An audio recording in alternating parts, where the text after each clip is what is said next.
Қалайық қағылған сөз, ел ұлының қалған сөз, ежелден бері зұлманаз, ел ұлына қалған сөз, ақмаралайда бұйғызып, düşmanға салған чулған, чоң Алтайда туылып.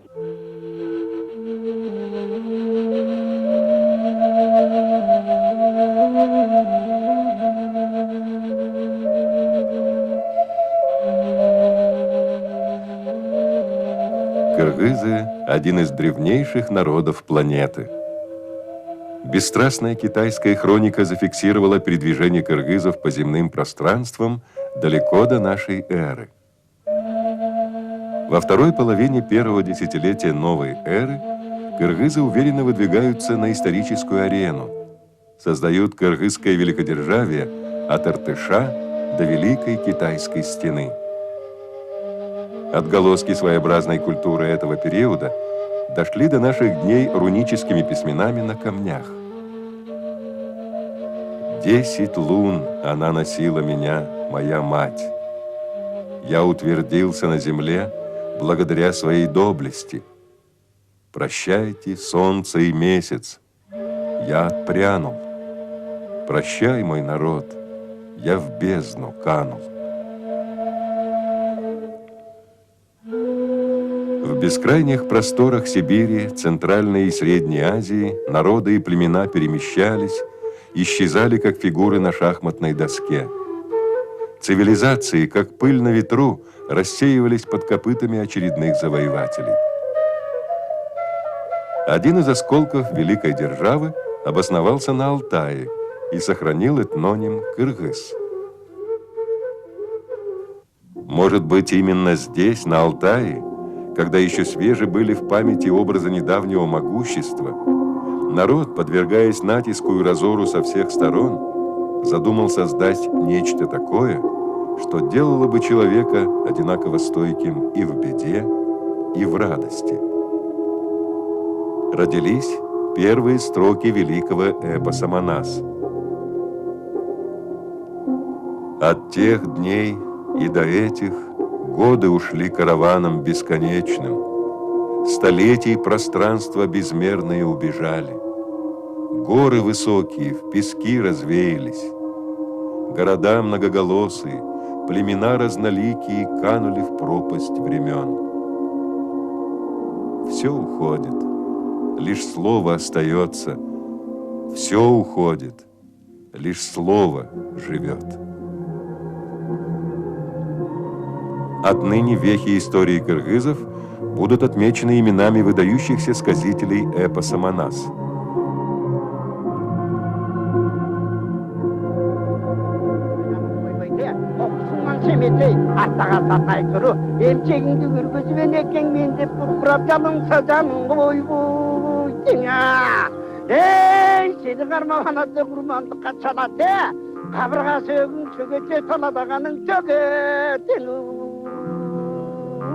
디보션도에 되는 성모진 순간이 그 안에 그런 거 그것이 진을 중도 얘기인데 아름된 게 세가시에 진을 중도 얘기인데 아 복구처럼 내가 나타난 거를 어떻게 인지스네 비비간 드림들을 내가 내 방다 지금 가게 맡은 거지 어떤 거를 다 이렇게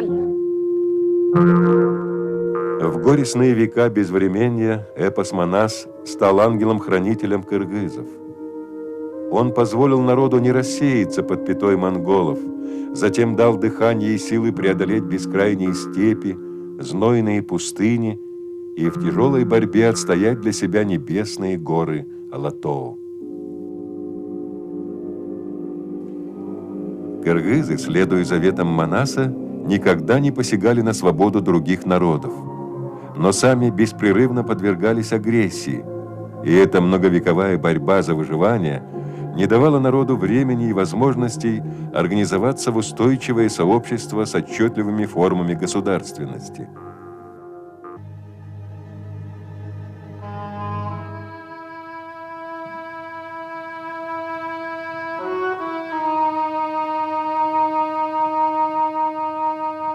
XX век застал кыргызов в составе Российской империи.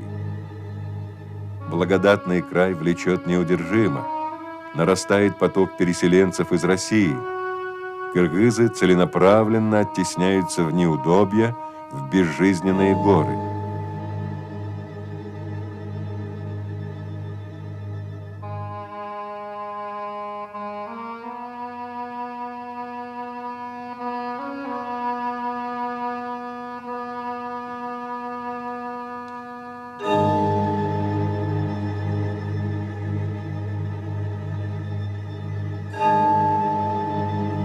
Лучшие сыны народа осознавали необходимость интеллектуального прорыва, если кыргызы хотят сберечь себя как этнос в окружении более развитого образа жизни. В 1911-13 годах Ишиналы Арабаев в городе Уфа издает поэму Молдок Илыча «Зилзала» и краткую историю кыргызов Османалы Садыкова. В поэме «Зилзала» с громадной поэтической силой выразилась безысходность судьбы кыргызов под напором большого народа. Подобные настроения преобладали в творчестве акынов того времени, в духовном самосознании народа. Тупик, предощущение катастрофы. И катастрофа грянула. Отчаявшийся народ в 1916 году с дубинками и копьями пошел против пулеметов и пушек. Почти половина кыргызов была безжалостно истреблена карательными отрядами и переселенцами.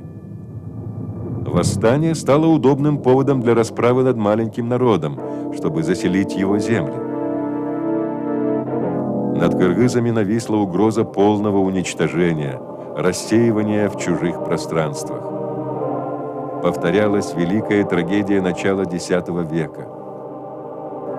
Убили народ, растоптали, по землям чужим разбросали. Каменных скал тяжелее унижения, от смерти злой нет спасения. Одни ушли на Алтай, другие на Хангай, в Иран третьи ушли, остальные сгинули в ночи.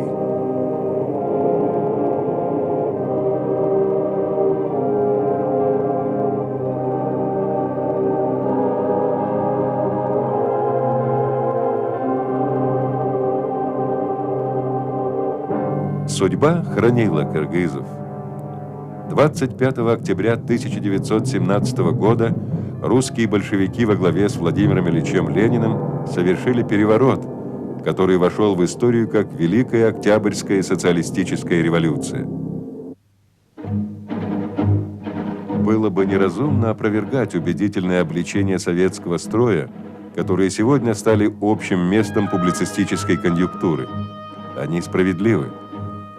Так же, как и то, что этот дерзкий эксперимент по построению справедливого общества, его потери и обретения подняли всех нас до сегодняшнего понимания общечеловеческих ценностей. А тогда, сразу после революции, советская власть остановила геноцид и спасла кыргызов. Советская власть вернула беженцев, дала им землю и одинаковые права со своим вчерашним угнетателем. И этими праведными делами обеспечила себе бесконечное доверие народа.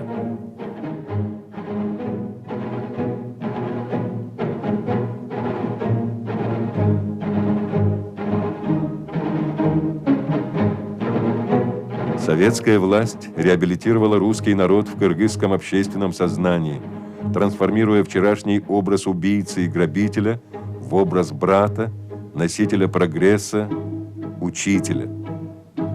Это одно из самых впечатляющих достижений октября. Обыкновенно отрицательные установки меняются с трудом, быть может, веками.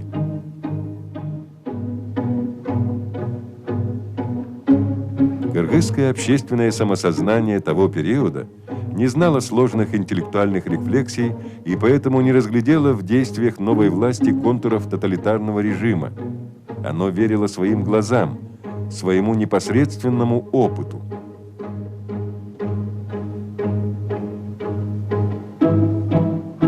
Первые школы, первые газеты, первый театр, первые писатели, первые заводы.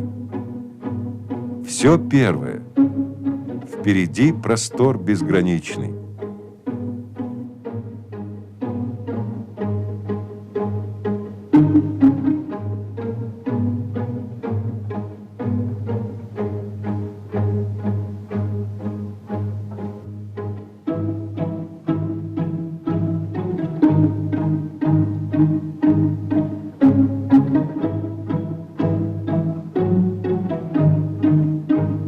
И в то же время методично работает машина по созданию одномерного человека.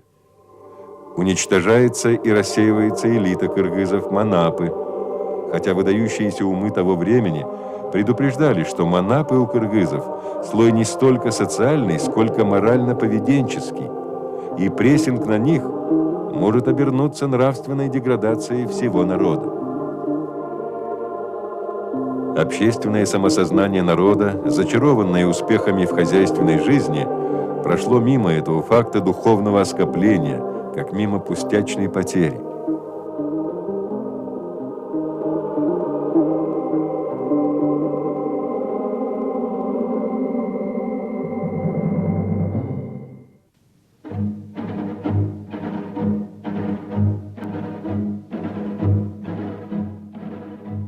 Партия большевиков приняла решение поднимать отсталые окраины, создать там новые базы энергетики, машиностроения. На период 20-30-х годов пришелся необычайный подъем экономики, культуры Кыргызстана.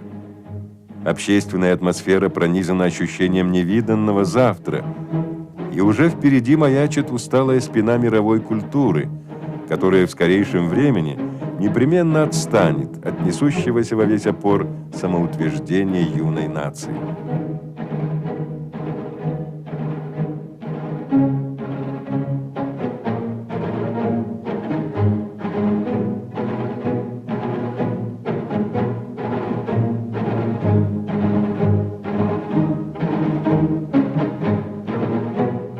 Самосознание народа формировалось газетами, литературой и искусством первой волны кыргызских творческих деятелей.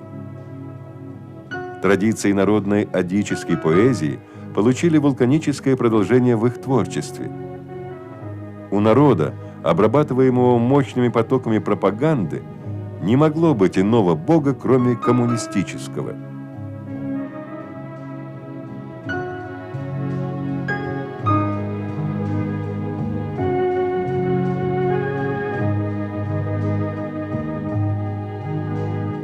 Первые кыргызские писатели.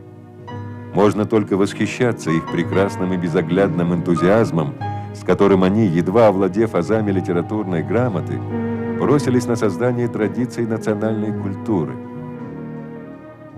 И создали.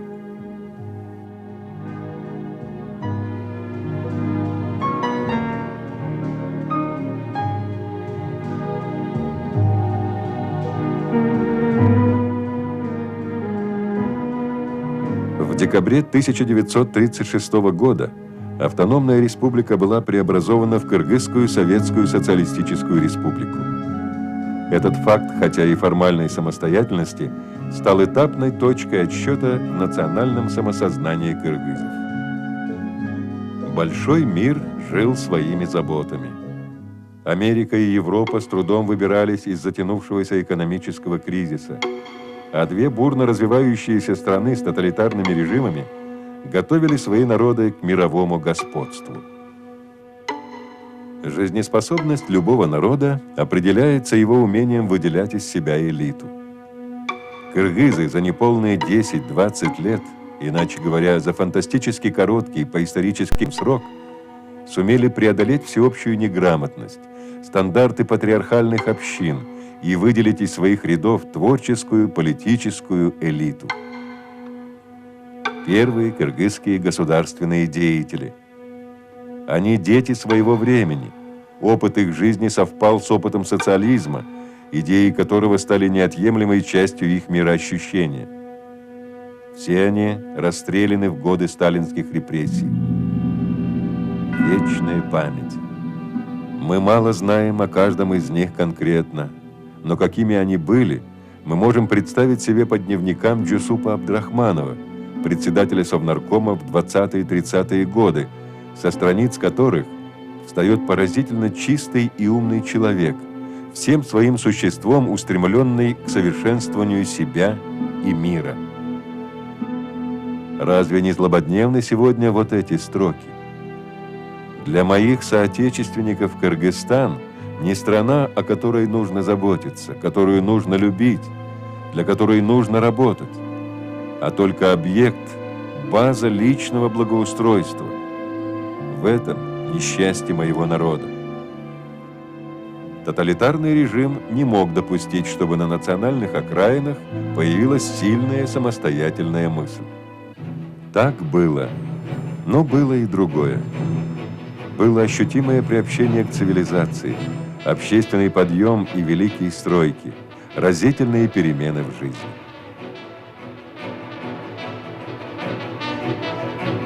Декада кыргызского искусства в Москве в 1939 году, восторженный прием московских зрителей, награды в Кремле вскружили голову незакаленной кыргызской общественности и сделали непоколебимой веру в родную партию, которая вытащила кыргызов из тьмы невежества под сияние кремлевских звезд.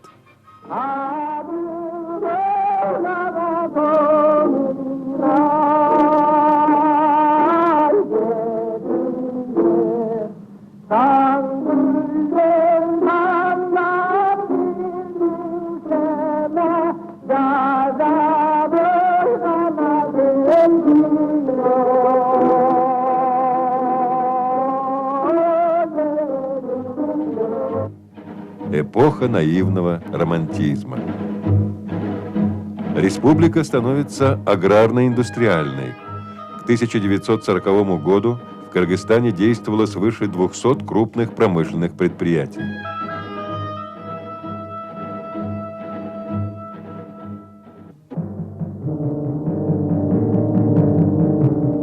Великая Отечественная война. Нападение фашистов кыргызстанцы восприняли как личную беду. Народ отправил на фронт свыше 360 тысяч бойцов, каждого четвертого своего жителя.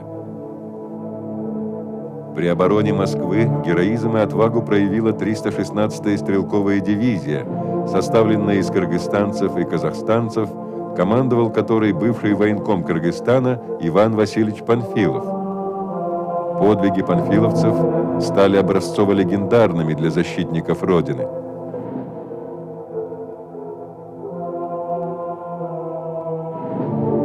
В годы войны горный край стал родным домом для множества людей из оккупированных областей. В каждом районе были созданы комиссии, которые расселяли, устраивали на работу людей. Из Украины, России были эвакуированы заводы и фабрики, которые стали работать для победы.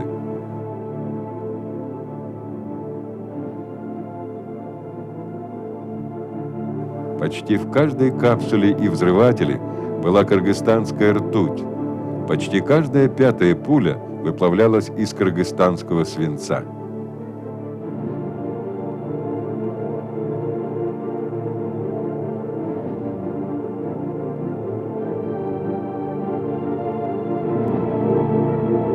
Крупные ученые с мировым именем, эвакуированные из центров страны, продолжали в Кыргызстане свои изыскания и помогали становлению местных кадров. В городах развернулась сеть госпиталей для фронтовиков, для их длительного лечения и восстановления.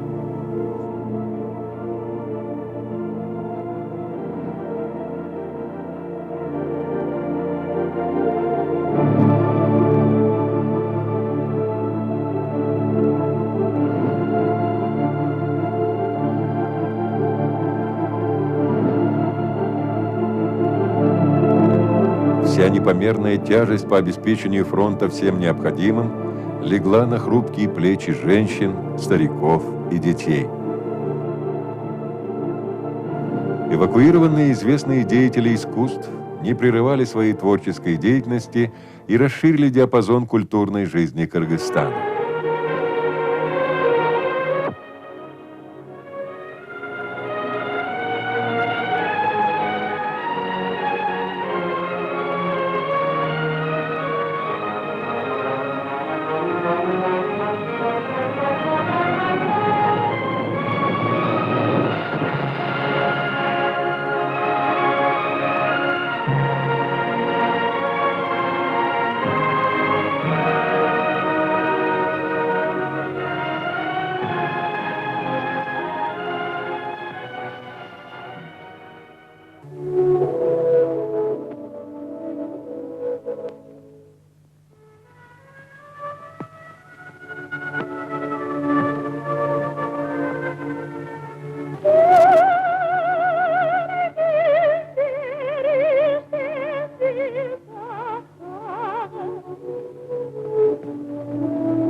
Вторая мировая война была самой кровавой в истории человечества. 73 кыргызстанца удостоены высшей награды, звания Героя Советского Союза. 21 орденами славы 3 степеней. Более 100 тысяч награждены орденами и медалями.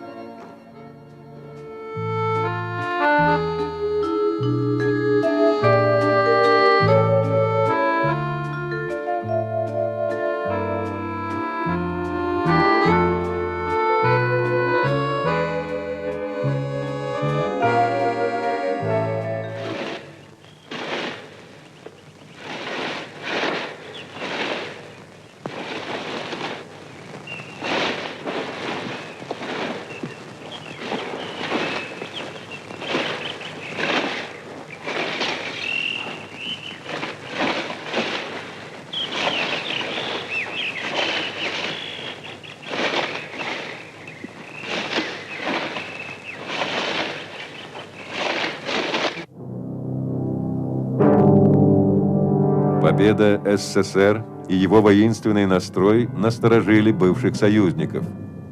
Вероятно, чтобы охладить неостывающий пыл победителей, понадобились взрывы атомных бомб над Хиросимой и Нагасаки.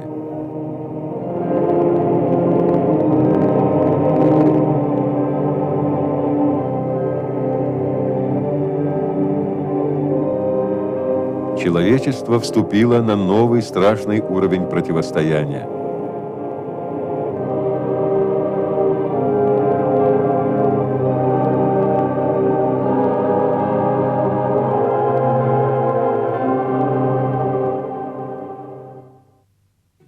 Советские люди вернулись к мирному труду, сеяли, строили, надеялись. Сталинская команда готовится к очередной воспитательной кампании. Граждане СССР должны быть безотказно управляемы.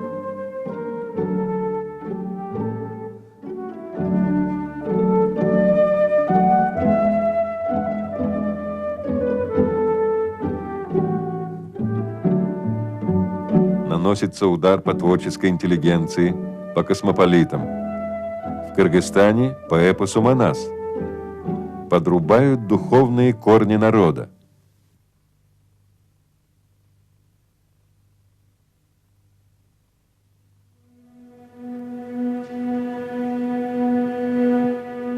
Умер Сталин. Началась эпоха реанимации надежд. Возвращаются на родину репрессированные народы. Возвращаются домой осужденные по политическим мотивам. Уже прощупывается пульс замерзшего сердцебиения страны.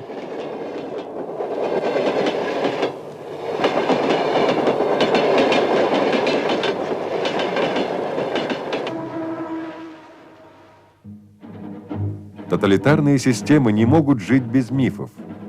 С легкой руки Хрущева запускается ослепительный миф. Через 20 лет мы будем жить при коммунизме.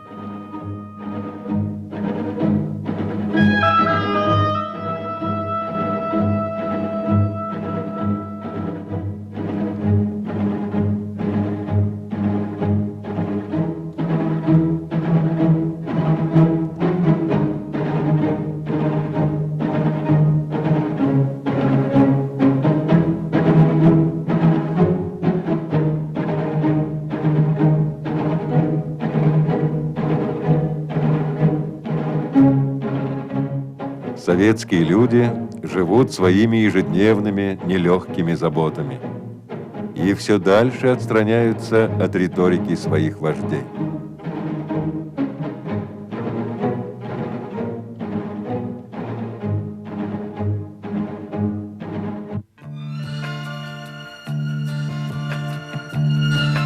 С полетом Юрия Гагарина в космос соревнование двух систем перешло на качественно иную ступень.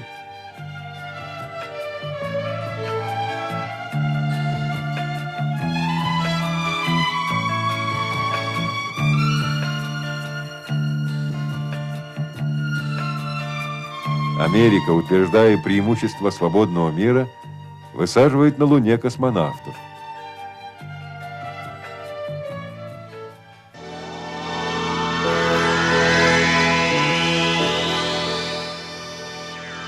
И здесь, и там, как в шутовском балагане, брецают ракетами с расчетом на впечатлительность оппонента.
В национальных окраинах, согласно установке на выравнивание с центром, стали возводиться крупные промышленные объекты. В Кыргызстане были введены в строй свыше 150 промышленных предприятий, в том числе очень крупные, имеющие всесоюзное значение. Например, каскад гидроэлектростанций на реке Нарын.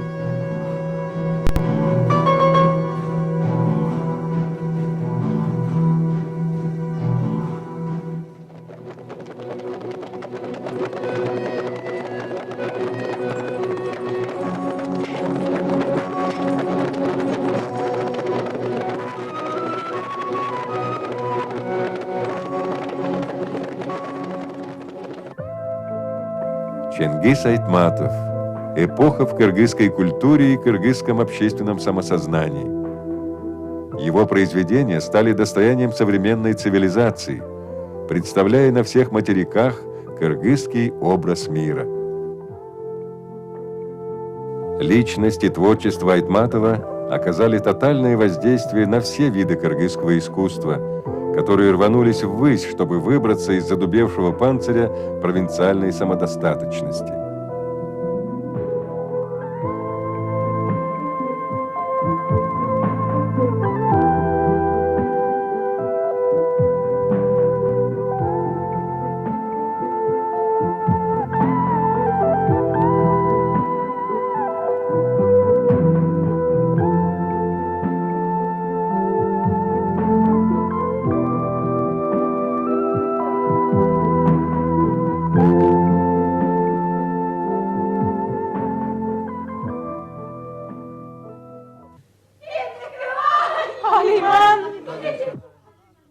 Hayrat kıl.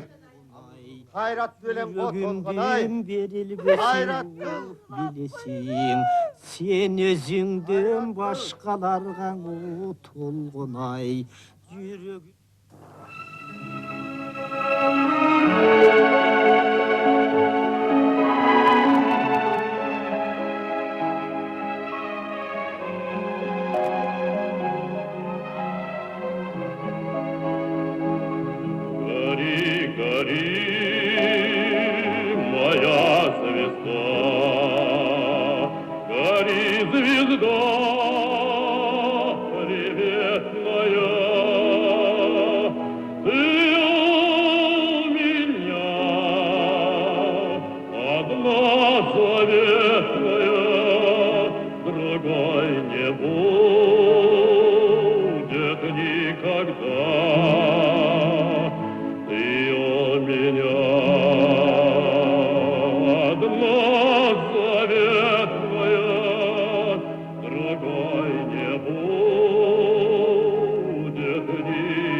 надежды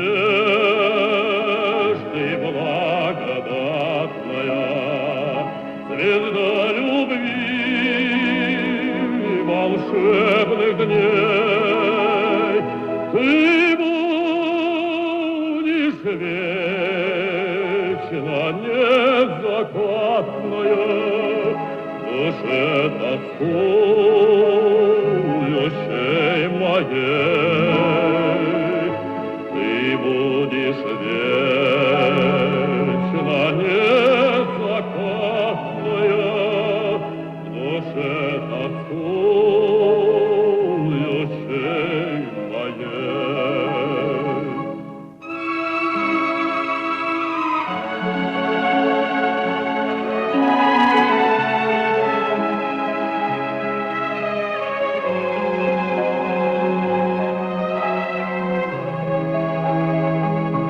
Твоих лучей небесной силою вся жизнь моя озарена. Умру ли я, но над могилою гори сияй, моя звезда. Умру ли я, но над могилою гори сияй, моя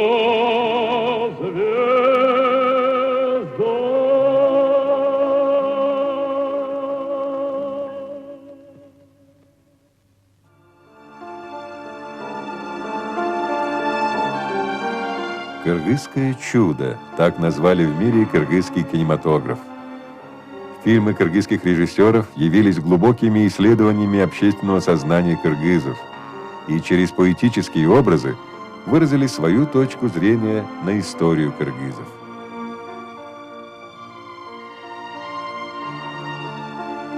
«Трудная переправа» Мелиса Убукеева.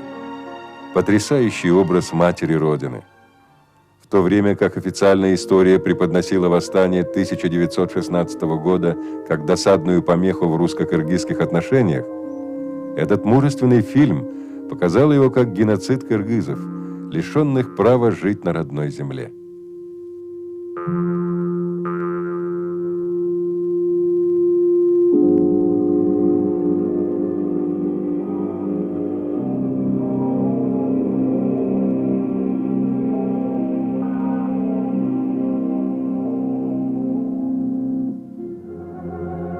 В самые глухие годы застоя, когда кыргызская общественность пела дифирамбы партии, благодаря ее за то, что сохранила дух и своеобразие народа, Толамуш Океев в фильме «Небо нашего детства» не побоялся показать, что этот самый дух давно уже превратили в декоративный элемент коммунистических строек.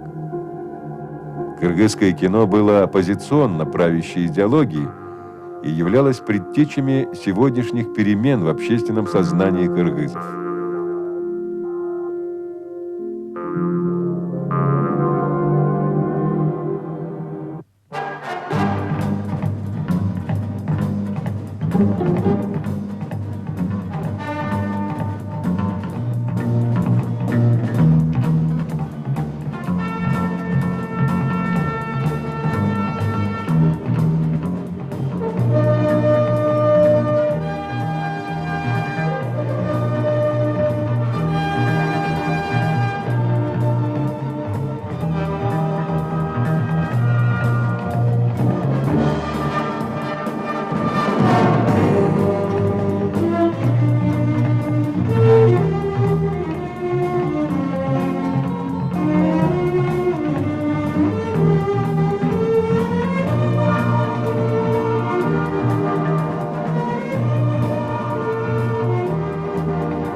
Половина человечества задыхалась в тисках нищеты и неустроенности, а две самые могучие державы, пугая друг друга, забавлялись испытаниями изощренных орудий убийства, выбрасывая на ветер громадные средства.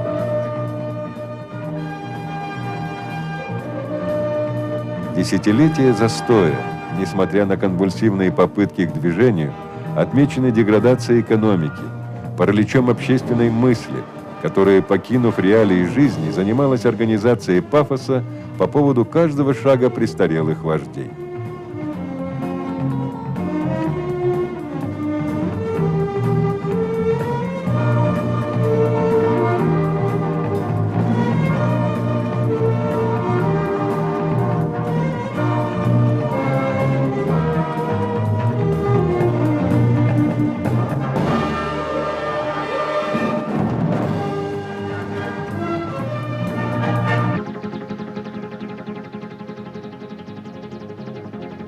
Перестройка. Михаил Сергеевич Горбачев. Он разомкнул сжатые уста, и страна переполнилась мыслителями, ораторами, шарлатанами. Михаил Сергеевич остановил холодную войну и избавил человечество от страха ядерной войны, раскачал до крайних пределов монумент империи, и республикам, чтобы не оказаться под обломками, не оставалось иного выхода, как разбежаться.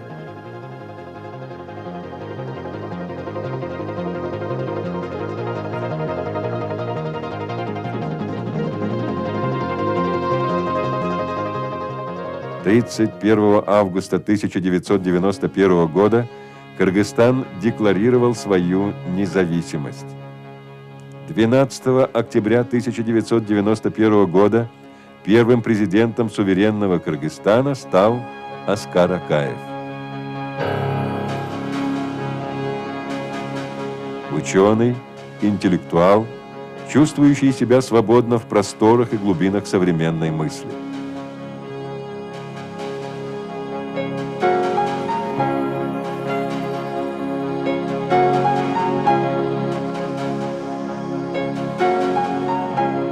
Республика Кыргызстан принимает конституцию суверенной страны.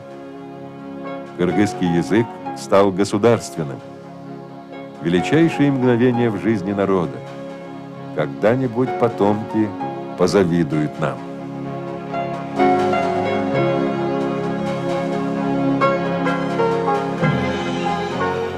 Кыргызстан дипломатически закрепляется в мировом сообществе, становится членом Организации Объединенных Наций и ряда других политических, экономических, международных сообществ. Сегодня, на излете века, оглядываясь на прожитое десятилетие, мы ясно видим не только досадные промахи, но еще раз воочию убеждаемся в том, что стратегические направления для укрепления кыргызской государственности были избраны точно и продуманно. И в этом выдающаяся заслуга первого президента страны, который последовательно и настойчиво отстаивал основные принципы стратегии.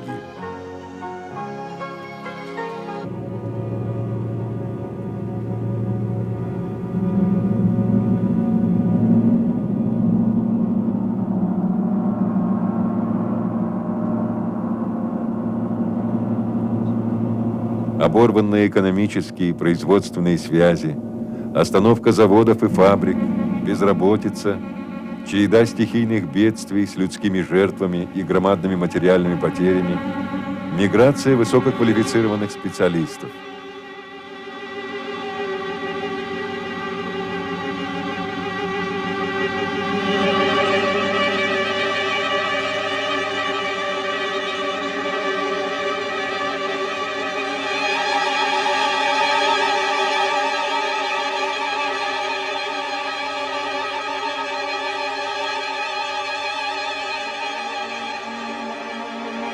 Русскому языку придается статус официального языка.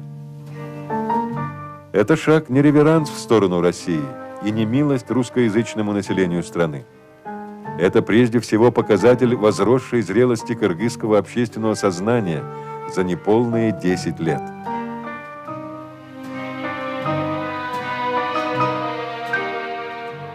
Кыргызстан – страна многонациональная, и для нормальной жизнедеятельности чрезвычайно важно всем ее гражданам проникнуться чувством общей судьбы.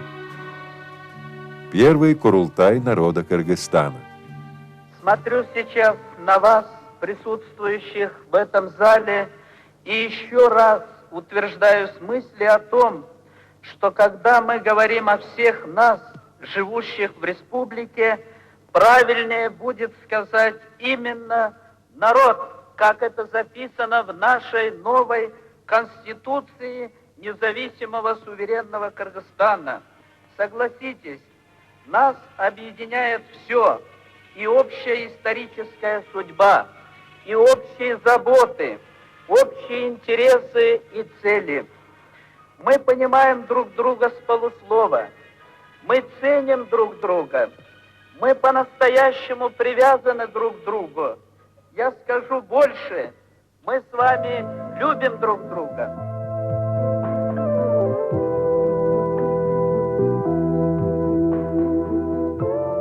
Не хлебом единым жив человек. В тяжелейшей экономической ситуации Кыргызстан делает ставку на образование, как на самый беспроигрышный вариант социального развития. Открываются новые вузы, тысячи молодых людей отправляются на учебу за границу, совершенствуется школьное образование, ориентируясь на международный стандарт.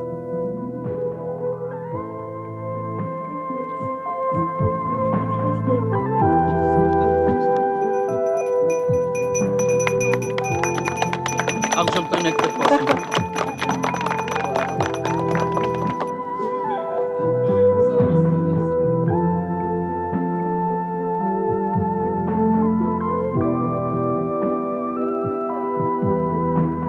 Кыргызстан готов к сотрудничеству со всеми, кто уважает в нем равноправного партнера. Как сказал президент, и в бедности нашей мы не можем позволить себе переступить черту, отделяющую деловое сотрудничество от экономического закабаления.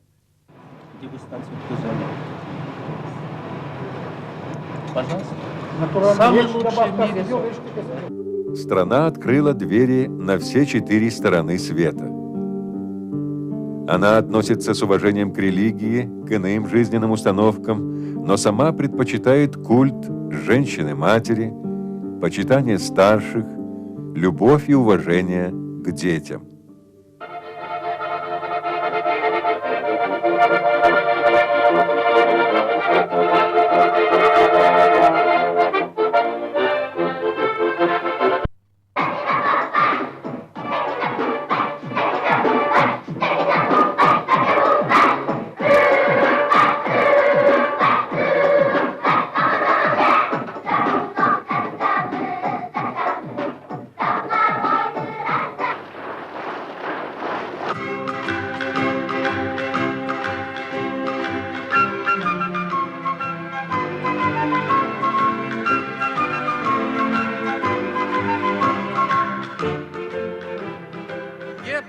Biz bir кезде тура жолго багыт алганыбызды көрсө, өз убагында эң бир туура, эң бир зарыл чечим кабыл алган экенбиз. Албетте, сиздердин чын жүрөктөн чыккан колдоо болбосо, мынчалык көп иштер бүтпөйт эле. Рахмат ошол колдооңуздар үчүн. Рахмат Ош шаарынын келечегине, башкача айтканда, Кыргыз мамлекетибиздин келечегине атуулдук, патриоттук, астелдил мамилеңиздер үчүн. Урматтуу кыргызстандыктар, урматтуу оштук агайын туугандарым, кыргызстандык калай калкым. Юбилеи тысячелетия эпоса Манас и 3000-летия города Ош показали всему миру и прежде всего нам самим, что у нас, маленького народа, великая история. Мы и раньше знали это, но задавленные спесью империи не осознавали в полной мере. Мы сберегли имя свое, пройдя через тысячелетия. Мы создали величайший в мире эпос Манас. Мы создали и сберегли уникальную культуру. Нас не озлобил и не опустошил геноцид. Еще в 30-е годы этого века мы по слогам приобщались к азбуке цивилизации. И всего лишь через несколько десятков лет мы выдвинули личностей, имена которых на слуху у всего мира. Народ с такой потенцией не имеет права потеряться на дорогах истории. Оглядываясь с любовью и гордостью на свою биографию, мы осознали, что истинный потенциал любого народа не в многочисленности и не в продвинутости по шкале технического развития, а в силе духа и в стремлении к наивысшей форме свободы, правде и гармонии. Поэтому все, что происходило и происходит с нами, невзгоды, горечь неудач, падения и взлеты, мы обязаны силой духа и разума превратить в материал, в самый прочный материал для строительства достойного будущего.